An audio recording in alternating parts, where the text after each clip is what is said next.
Bonjour à tous les enfants qui me regardent aujourd'hui. Euh, Vous savez aujourd'hui que c'est une grande fête. Normalement, j'ai pas trop besoin de vous dire quelle est la fête, puisque vous allez me dire tout de suite que c'est la fête de Saint-Nicolas. J'espère que vous avez eu euh, de belles surprises ce matin. Alors moi, je viens pas trop vous parler de Saint-Nicolas, parce que on est aussi le deuxième dimanche de l'Avent.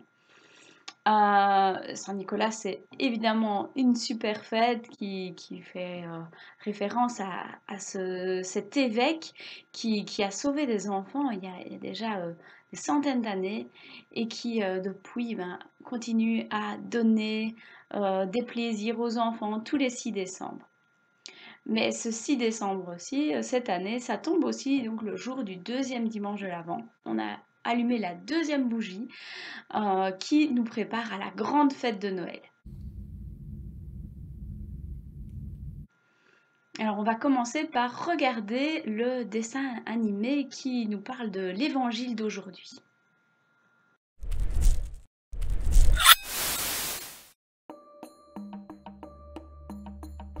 Voici la bonne nouvelle de Jésus-Christ, le Fils de Dieu. Cela a commencé tout comme Dieu l'avait dit dans le livre écrit par Ésaïe le prophète. « J'envoie mon messager pour préparer le chemin pour toi. Dans le désert, quelqu'un crie.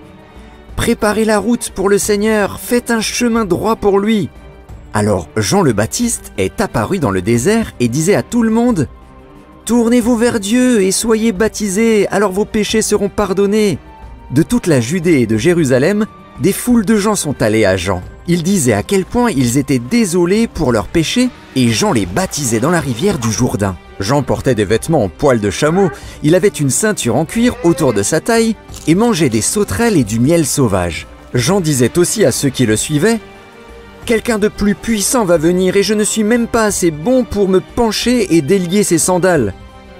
Je vous baptise d'eau, mais lui vous baptisera du Saint-Esprit. »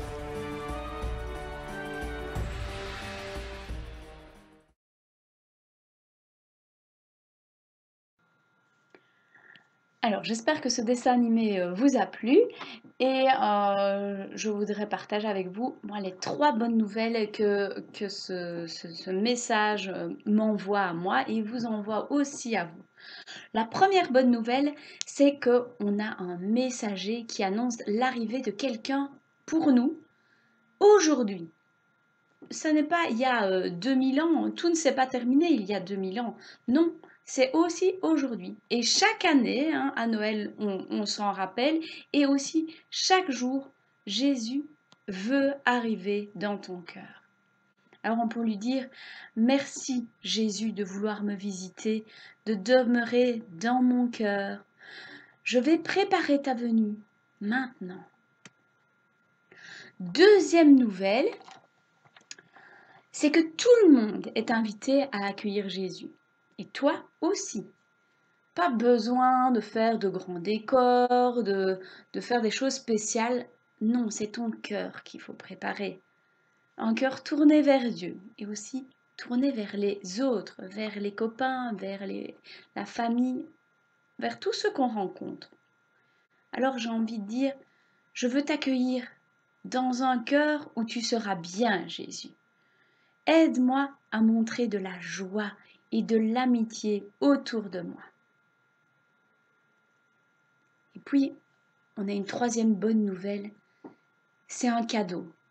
Ah oui, encore un cadeau aujourd'hui, mais un cadeau vraiment pour tous les jours. C'est l'Esprit Saint. L'Esprit Saint, c'est ce qui donne la force de vivre avec un cœur joyeux. Chaque jour, quand on est à l'école, quand on est avec les autres, quand on est triste, quand on veut rendre service, on a l'Esprit Saint en nous. Alors j'ai envie de dire, merci, merci Jésus de me donner l'esprit d'amour. Tu vis en moi, l'esprit d'amour envoyé par Jésus. Merci d'être là. Merci de me donner la force et la joie pour vivre cette journée et pour vivre toutes les journées jusqu'à Noël. Alors voilà, j'espère que ces 3 bonnes nouvelles vous ont fait, bien plaisir et maintenant j'aimerais, parler aussi aux enfants dont je m'occupe en 4e, à la 4e étape de catéchisme et à tous les enfants.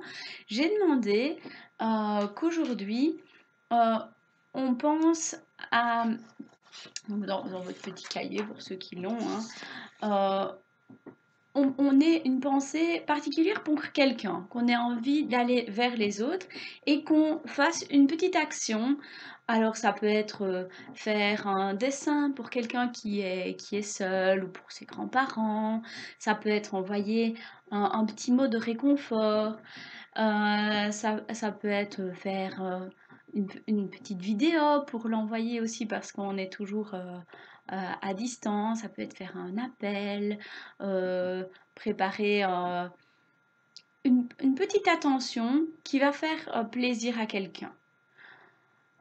Voilà, je vous laisse réfléchir et j'espère que vous allez trouver une petite chose à faire pour quelqu'un peut-être qui se sent un petit peu moins bien et on va laisser l'Esprit Saint rentrer dans notre cœur et nous donner des bonnes idées, donner de la joie pour la transmettre aux autres. Je vous souhaite une merveilleuse journée et à très bientôt, à la semaine prochaine pour voir le 3e dimanche de l'Avent. Mais d'abord, on profite de cette belle journée et je vous fais plein de bisous.